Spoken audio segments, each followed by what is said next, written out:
Hoy del enlace de hidrógeno o del puente de hidrógeno. Muy bien, fijémonos en esta figura, muchachos, muy importante.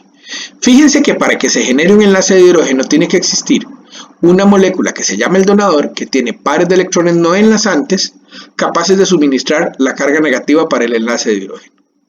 Por otro lado, tiene que existir una molécula que se llama el receptor, que tiene el átomo de hidrógeno lo suficientemente positivo para que se genere esta interacción electrostática negativo-positivo, ¿verdad? Fuerte. Ok, fíjense que en la molécula receptora no es cualquier hidrógeno el que se puede utilizar para formar el enlace de hidrógeno.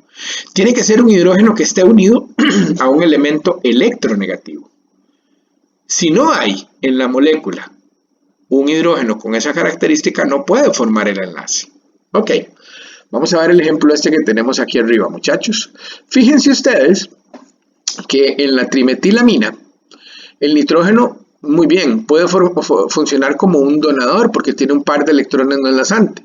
Sin embargo, todos los hidrógenos que hay en esta molécula están pegados a carbono, lo cual, como sabemos, no le genera al hidrógeno una carga positiva lo suficientemente grande, ¿verdad? Porque consideramos esos enlaces no polares para generar enlaces de hidrógeno. Claro, no se forma el enlace de hidrógeno y por eso el punto de ebullición es apenas de 3.5 grados. Veamos el caso de la etilmetilamina y de la propilamina. Fíjense que la etilmetilamina sí puede generar enlaces de hidrógeno. ¿Por qué? Porque el nitrógeno, ¿verdad?, en una de las moléculas puede actuar como un donador de este par de electrones. ¿Ok? Ahí está la carga negativa del enlace de hidrógeno. Pero otra molécula de etilmetilamina, muchachos, puede aportar este hidrógeno. ¿Lo ven? Este hidrógeno tiene suficiente carga positiva como para generar un enlace de hidrógeno porque está pegado a un átomo electronegativo.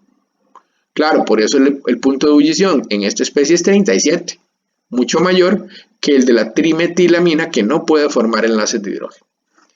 Ahora, en el caso de la propilamina también tenemos formación de enlaces de hidrógeno, pero en este caso ya no se forma uno, sino que como hay dos hidrógenos con suficiente carga positiva, ¿verdad?, por estar enlazados al nitrógeno electronegativo, se pueden formar más enlaces de hidrógeno que en la etilmetilamina. Y por esa razón, la propilamina tiene un punto de ebullición más alto. Seguimos hablando de los requisitos que tienen que tener las moléculas, muchachos, para formar enlaces de hidrógeno. Ojo a este ejemplo. Bueno, aquí tenemos la estructura del etanol. De nuevo es una fórmula de Kekulé, ¿verdad? Porque no tiene el oxígeno, lo que nos interesa en este tema, ¿verdad? Este oxígeno puede funcionar como donador, muchachos, porque tiene, ya ustedes saben, dos pares de electrones no enlazantes. Pero otra molécula de etanol también puede funcionar como el receptor. ¿Por qué? Porque este hidrógeno está unido a un oxígeno que es lo suficientemente electronegativo para que el hidrógeno tenga la carga positiva apropiada para generar el enlace de hidrógeno. Bueno, por eso el punto de ebullición es de 78 grados. ¿Ok? Fíjense en una molécula que es muy similar a la anterior, ¿verdad? Tiene la misma fórmula molecular. Sin embargo, el punto de ebullición del dimetiléter es de menos 25 grados, lo que evidencia unas fuerzas intermoleculares, o sea, unas fuerzas con las que se atraen sus moléculas muy débiles. Claro, el dimetiléter no puede generar enlaces de hidrógeno, porque lo único que tiene es un oxígeno con pares de electrones no enlazantes que puede funcionar como un donador. ¿Ok? No hay receptores aquí. Bien. Veamos a continuación esta tabla. Bueno, fíjense ustedes que de este lado, del lado izquierdo, tenemos los enlaces, ¿verdad?, donde están los hidrógenos suficientemente positivos, ¿verdad? O sea, aquí tenemos la parte receptora. Mientras que acá tenemos diferentes átomos, todos estos de esta columna de la derecha, muchachos, tendrán pares de electrones no enlazantes que van a poder servir para formar los enlaces de hidrógeno. Lo interesante de esta tabla, muchachos, es que ustedes vean que no todos los enlaces de hidrógeno tienen la misma fuerza. Factores como la electronegatividad y la carga disponible van a hacer que los enlaces de hidrógeno sean de diferente fuerza. Vamos a ver un ejemplo, nada más uno, para continuar. Fíjense que aquí tenemos el oxígeno en la parte receptora, ¿lo ven? Bueno, este oxígeno es bastante electronegativo, como para darle al hidrógeno una carga positiva bastante grande. ¿Qué tenemos como donador del otro lado? Ah, un nitrógeno, ¿lo ven? Claro, el nitrógeno como donador es bueno. Bueno, si lo comparo con el oxígeno, por ejemplo, ¿verdad? Porque el nitrógeno es menos electronegativo que el oxígeno y el nitrógeno dona con más facilidad ese único par de electrones no enlazantes. Fíjense que si le damos vuelta al sistema y tomamos ahora el hidrógeno pegado a un nitrógeno, ¿verdad? En el donador y usamos en el receptor, disculpen, y usamos el oxígeno como donador, tenemos un puente o un enlace de hidrógeno de 8 kilojulios por mol contra 29. ¿Se dan cuenta? Entonces, factores como la electronegatividad y la disponibilidad de los electrones y la carga positiva del hidrógeno en el receptor definen la fuerza del enlace de hidrógeno. Bien, vamos a ver un poquito más de esto. Ok, aquí tenemos la representación de los enlaces de hidrógeno en el amoníaco. Bueno, podemos ver que, claro, se genera, ¿verdad?, un enlace de hidrógeno entre un nitrógeno donador y, ¿verdad?, un hidrógeno de una molécula que funciona como receptora. Bueno, ¿qué saben ustedes del amoníaco, muchachos? Los voy a dejar pensar un segundo. Claro, ¿el amoníaco es líquido o es un gas? Vamos a ver, es un gas, muchachos. Las botellas que dicen amoníaco en el laboratorio, que muchas veces ese rótulo no debería de ser, ¿verdad?, son disoluciones de amoníaco en agua. ¿Ok? Disoluciones.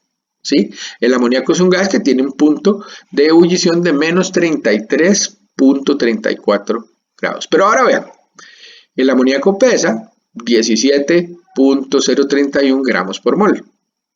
Ok, comparemos el amoníaco por favor con el agua. Aquí vemos una situación distinta a la del amoníaco. La tendencia que existe en el agua es a formar muchos enlaces de hidrógeno. Cada molécula puede formar 2. Y por esta razón las moléculas de agua se atraen, ¿verdad?, y se acomodan, perdón, y se atraen con mucha fuerza. Fíjense que la masa del agua es muy similar a la del amoníaco. Sin embargo, muchachos, el punto de ebullición del agua es de 100 grados. Claro, la capacidad de asociación del agua, por una mayor tendencia a formar enlaces de hidrógeno más fuertes, ¿verdad?, es la que le da un punto de ebullición mayor que en el amoníaco. ¿Ok? Entonces tiene que quedarnos claro, ¿verdad? No todos los enlaces de hidrógeno tienen la misma fuerza y cuando hay una especie que tiene la capacidad de acomodarse y de generar enlaces de hidrógeno, una mayor cantidad, va a tener unas fuerzas intermoleculares mayores, que en este caso se reflejan viendo los puntos de ebullición de las dos especies. Ahora, ¿será posible que el amoníaco y el agua formen enlaces de hidrógeno? Sí. Bueno, y que lo sepan ustedes, muchachos, el amoníaco es total y absolutamente soluble en agua. Es completamente soluble en agua, ¿ok? Y es porque las dos moléculas, si bien es cierto, son dipolos, también generan enlaces de hidrógeno.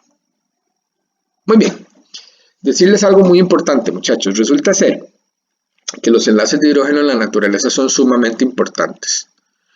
Bueno, lo que vemos ahí es la representación de la doble hélice del ADN. Y lo que vemos en el centro del ADN, ¿qué es? Bueno, las bases, ¿verdad? O los pares de bases que se asocian en el centro, ¿ok?, del ADN. Bueno, ustedes saben que a esa secuencia de pares de bases es a lo que llamamos código genético. Ahora, muy importante mencionarles cómo se unen esas bases en el centro de la doble hélice, por enlaces de hidrógeno. Vieron ustedes que en lo que es reconocimiento molecular y en lo que es que moléculas, ¿verdad?, primero se reconozcan, ¿verdad?, se asocien, ¿ok?, y después generen, ¿verdad?, algún proceso que puede ser el proceso en un ser viviente, muchachos, o en una máquina molecular, ¿verdad?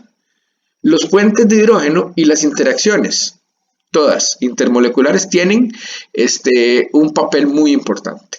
En el curso 2 hablaremos un poco más de qué son moléculas inteligentes, ¿verdad?, por qué se les llama así y qué tipo de procesos ellas son capaces de generar.